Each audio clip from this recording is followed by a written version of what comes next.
खौसेथि बर' सुबुं आफादनि 9थि बोसोरारि जथुम्मा बे जथुम्माखौ 2023 मायथाइनि जानुवारि दानाव खुंनायनि थाखाय खौसेथि बर' सुबुं आफादा जोङो लाहार फाहार खालामबाय थादों।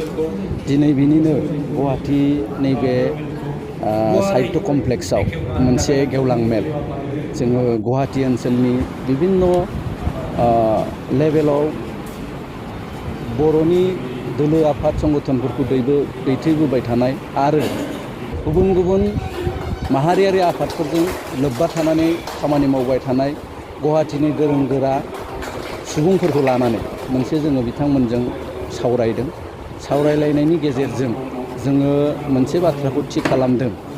एबार जिहेतु गुवाहाटियाव 9थि बोसोरारि जथुम्मा जागोन, बेनि थाखाय जि बानजाय आफाद, बे बानजाय आफादखौ बे बोहैथि दाननि 25 अक्ट'खालि जोङो गुवाहाटिनि नैबे साहित्य कमप्लेक्सआवनो आबुङै दाफुंनायनि मोनसे सावरायलायदों।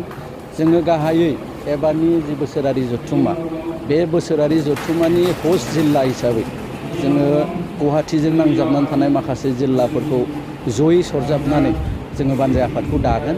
जेरै गुवाहाटि जिल्ला, कामरुप जिल्ला, रङिया, नलबारि आरो उत्तर गुवाहाटि बे ओनसोलखौ लानानै जोङो बानजाय आफादखौ आबुङै दागोन। आरो जोङो मिजिंथिदों बे गासैबो दल संगठन हारि माहारि धोरोम बासियाजासे जोंनि एबार जानो गोनां जि बोसोरारि जथुम्मा, बे बोसोरारि जथुम्मायाव जाहाथे बयबो हेफाजाब होयो।